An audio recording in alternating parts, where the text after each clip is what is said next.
everything's going. We've got video going here. We've got Facebook Live here. The audio over there. My God. Hey, guys. Hey, hey, hey. And welcome to It's a King Thing. Now, you guys are seeing me live, but you will not be able to see this on the internet because I'm not posting it right now. However, I wanted to get it done. I'm shooting the audio for the podcast. I had no intention on shooting today because this is not my regular film day, but because what happened this morning, I felt that I was going to go ahead and get started because it's a very important topic to me. So, hey, guys. I want to talk about mental health. Tyrese Gibson, for those of you who don't know who he is an actor and a singer. He started out as a singer with a Coke commercial back in the day, okay? As he says, a 30-second Coke commercial that took his life to a whole other level that he never expected, okay? For me, Tyrese is a very sensitive subject for me because I love how he is very transparent with his feelings. Now, some people get on here and they be like saying little not so kind things to him, calling him a simp and a punk and this, that, and the third. So let's be clear. He is a grown man with feelings, and he's not afraid or ashamed to share them. And that is what the problem is for men. You guys shame men, women shame men, and men shame men for sharing their feelings, telling you how they feel, for crying. You call them a simp and a punk and this, that, and the third. And that's not what it is. But when women share their feelings, oh, they're just saying how they're feeling, they're being vulnerable. You guys are hypocrites. Stop being a hypocrite. There is nothing wrong with a man telling you how he feels. So you can't say you didn't know how he feels or how he felt. Don't shame a man for telling you how he feels. It's wrong. You don't want a man shame you for how you felt or feel, because at the end of the day, you sit there and you say, well, he didn't respect my feelings. Well, did you respect his? I'm just asking for a friend. So Tyrese was on the Breakfast Club, and like I wrote some notes. I want to make sure I hit a couple of things. They always make jokes about him. But I think, like I said, he's one of the most transparent individuals that I've ever seen. He was on the Breakfast Club, and he said that he was making a choice to leave the situation alone. There was some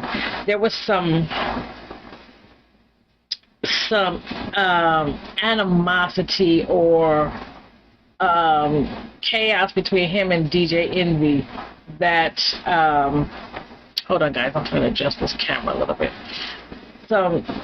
Which is not adjusting, so we're going to just leave it as is. Anyway, he had some animosity between him and DJ Envy, because what I didn't know was that when DJ Envy and his wife were going through things, Tyrese came and counseled them and stood for them and did all these things that helped DJ Envy and his wife get on a better level.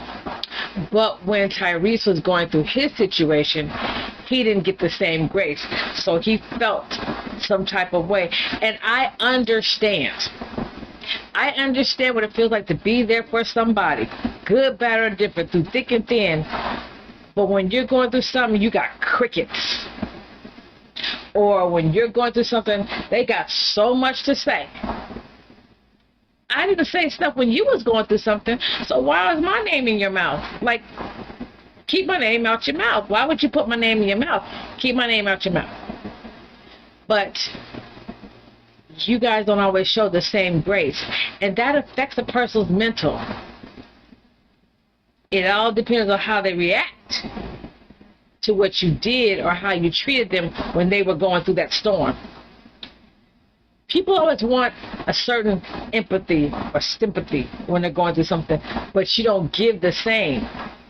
And that is where Tyrese was with DJ Envy and Charlemagne. he said a couple of things. Now, I feel like this. Don't live in a glass house with the rocks. Because, you know, Charlemagne had his own troubles that tried to resurface, and then they said it was dismissed. And I'm going to need everybody to stop saying that it was dismissed. It was not dismissed. And for those of you who don't know what I'm talking about, I'm speaking about the rape allegations of the 15-year-old. And I didn't know all the details, but before I got on here, I went and looked it up just a little bit because, you know, the law is what I do. So I went and looked up what was being alleged. He was charged with, let me see if I can get, if I have this on here real quick. If I can get to the exact charge real quick. I don't think I can because I have my screen split. Hold on, let me see if I split this over and see some things. Hold on, guys. I cannot. Well, I probably can. Let's see. It says... Well, I don't know what the exact charge is right now. Oh, yes, it was. It was basically... He pled guilty, if I remember correctly. Let me just... Give me a second, guys. He pled... I should have bolded this, but I did not. So that's my bad.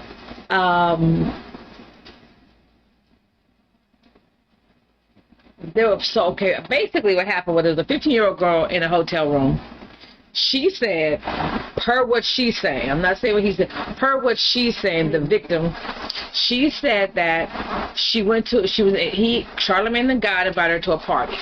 When she got there, she was uncomfortable because there was a lot of men there. First of all, she was 15. She shouldn't have had ass over there in the first place. We ain't gonna talk about that. She was at this party, at this, I'm not sure if it was a hotel, recreation, it's some kind of naval recreation center. And she said there's a lot of men there, but she stayed. Well, when Charlemagne the God brought her, I just can't stand saying that. I'm just saying Charlemagne because I can't say the God. I can't take it. When Charlemagne brought her the drink, she became dizzy and confused. Two men walked her upstairs, where they proceeded to assault her in the bathroom. After that, Charlemagne came and took her in the bedroom and sexually assaulted her. This is what she's alleging. Now, when the charges came out, because they never talk about these other two men. See, I'd never heard about the other two men until I went and looked up the case today. They charged Charlemagne. Well, she wouldn't cooperate. When she wouldn't cooperate, the district attorney really didn't have a case because there was no other evidence. And since she wasn't cooperating, they could not really proceed. And in case you don't know, without evidence, we really cannot proceed in a case because you're going to get found not guilty. So they gave Charlemagne a plea deal. And I'm trying to remember. So per the prosecution's office in South Carolina, the law is clear. They're not going to go back after him for this now because they had a plea deal. And unlike these other states that are going back and going after these men 20, 30 years later with no evidence and they're getting convictions, South Carolina is like, we're not doing that. The case is closed. The case is done. That's it. It never said he was innocent. It said he took the plea deal, he got 3 years probation. That was the end of it as far as they were concerned. Now you take with that as you like. I'm just saying. So when people were coming for Charlemagne in 2021, because this is when it all came back up, and she was suing him now, she's suing him. So it says, allegedly. She's suing him.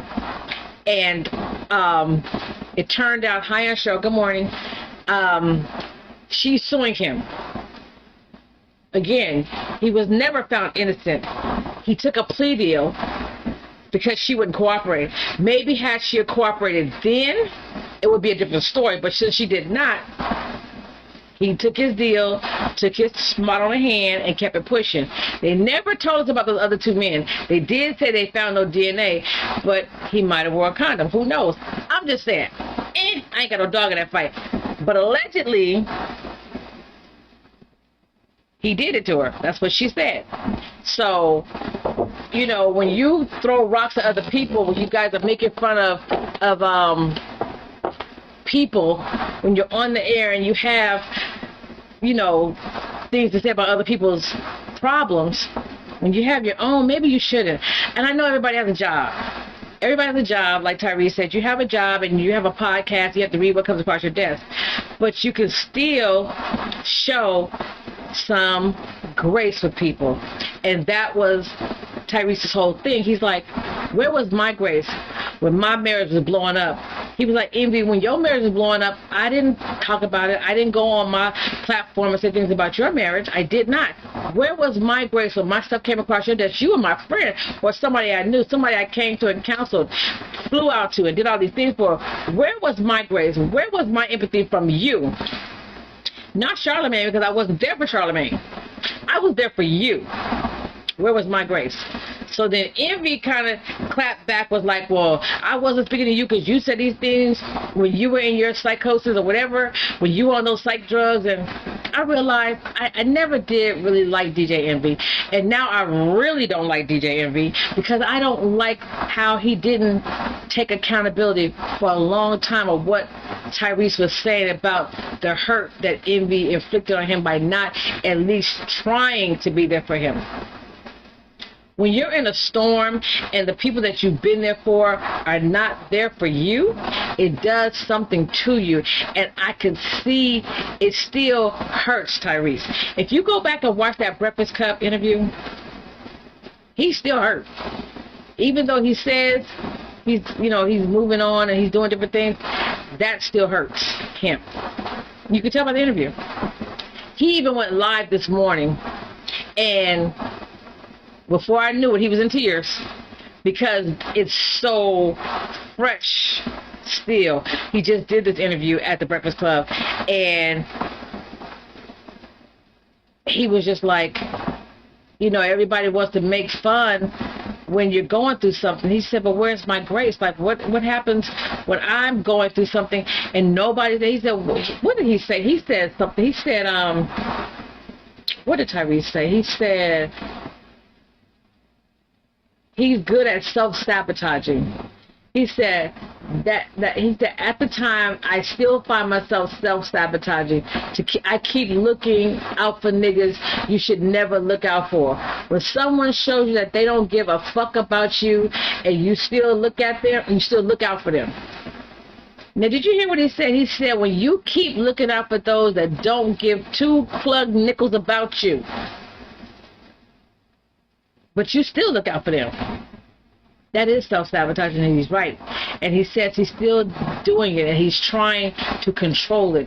But he has a hard time because when he loves wholeheartedly, and I get it. I understand it. I've been there, and I've done it. So when I tell you, I've always loved Tyrese, and the more he goes live and the more he shows his vulnerability, the more I love him, because there is not a lot of men who get out there and will be open, honest, and transparent with who they are and what they're going through, how they're hurt, how you hurt them.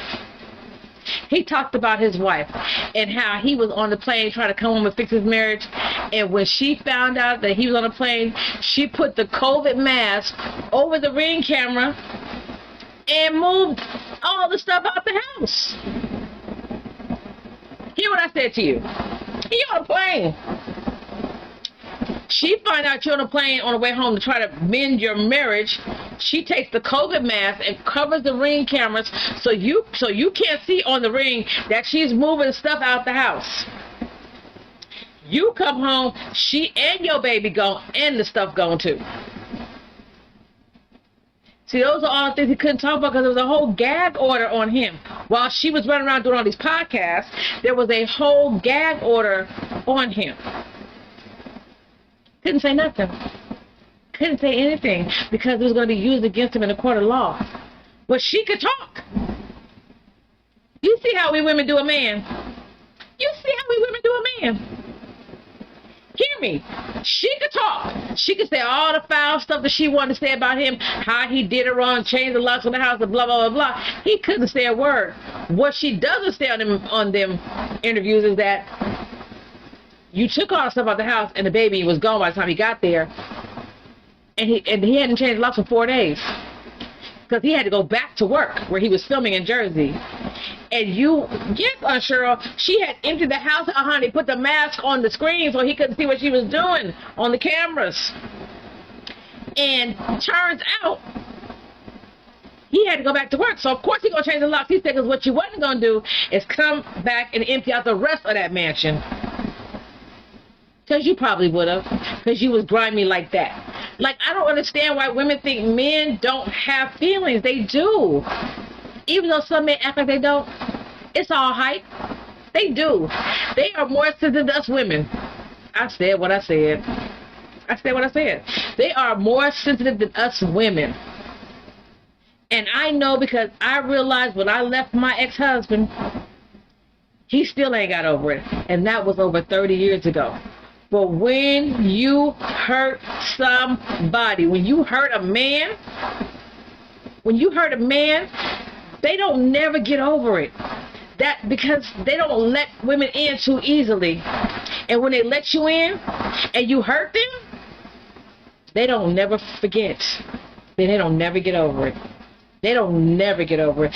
So, for you men out there, please continue to be vulnerable. Don't laugh at Tyrese because he gets on live and he cries. Because he's just being honest. And he's being vulnerable. And he's doing all the things that y'all do behind closed doors that you don't want nobody to see because it's not macho. I don't know about y'all, but I don't want a macho man. I want a man that's going to be transparent with me. And a man that's going to be vulnerable with me. That's important to me. I had my brother tell me the other day, shout out to Mike D. He was like, men hurt too. They do. They do. They hurt too. You know, I'm grateful to have brothers in my circle that I have who let me watch them, who let me see. Because we women can really damage a man. We can. We can really damage a man if we're not careful. So I hope you men continue to just give somebody a chance. And not all women are worth a chance. Let me be honest. Not all women are worth a chance. I'm going to just be honest with you. These hoes ain't loyal. Shout out to Calvin. Listen, they not worthy of your transparency, but there are some that are. Be careful, and then just be you. Be who you are.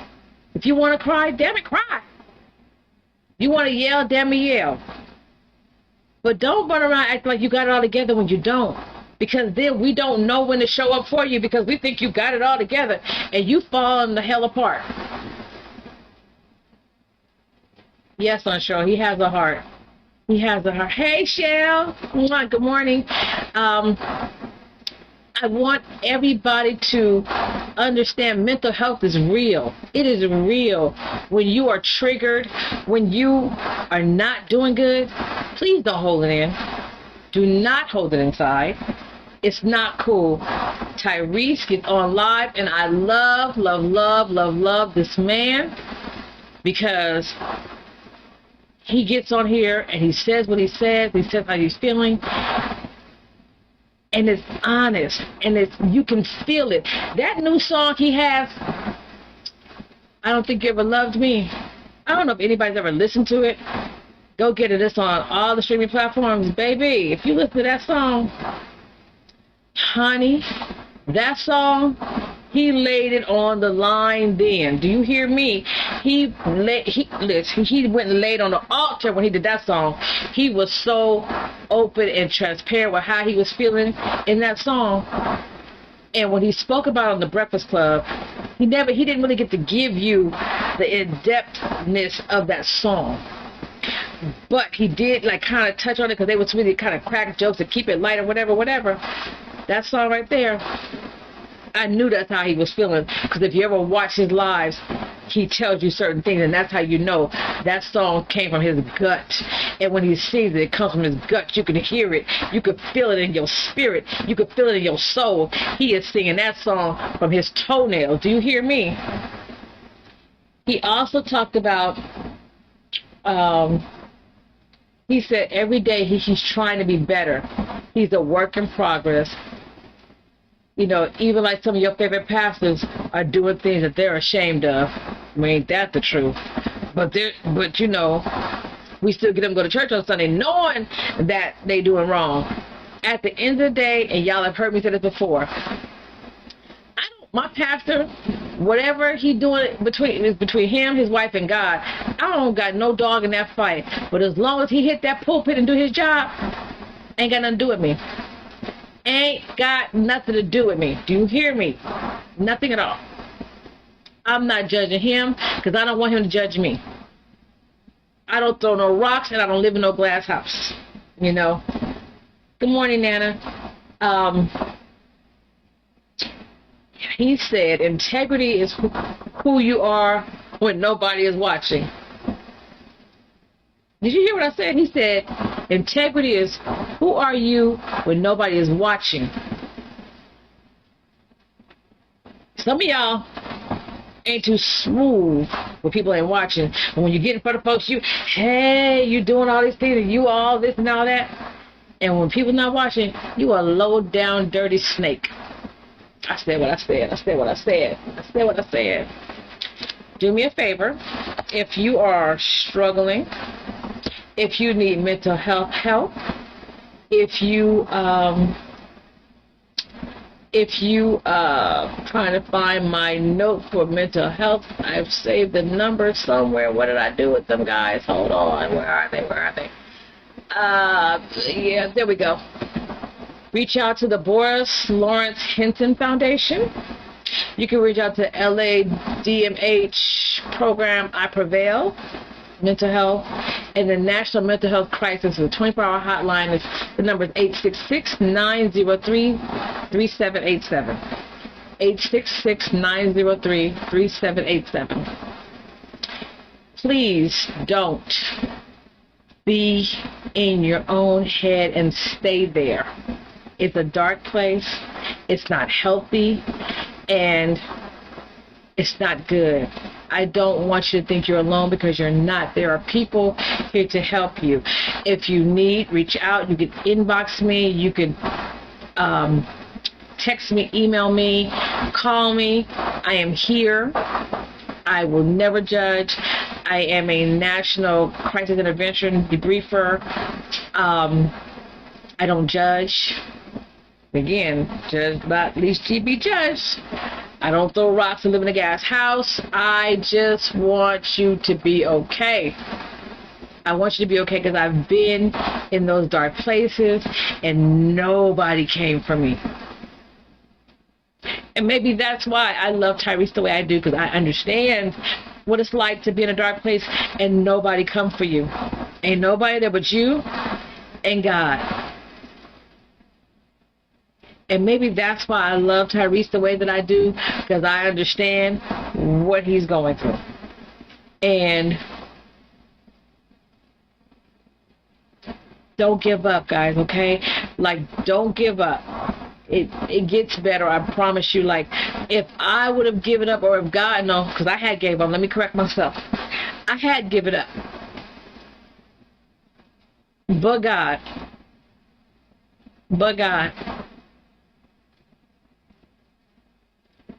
God didn't give up on me, because I gave up. I gave up. I gave out. I had quit. I surrendered. I did it all. But God. I didn't have anybody to call. I didn't have anybody reaching out looking for me when I was running around losing my damn mind and just trying to figure it out. I wasn't trying to figure out shit. I had gave up. I was done. But God. But God and Bishop Eddie L. Long, Bishop T.D. Jakes, literally saved my life. I will forever be grateful. Forever be grateful. Because I shouldn't be here. But that grace, and that mercy is real. So, don't give up. I am here and I understand, and I will always be in your corner, and I will come for you. I won't let you live out there by yourself. But you got to reach out, and you got to say, I'm drowning, or I need help, or I just need somebody to talk to. You got to say something. But don't give up, okay? I love you guys.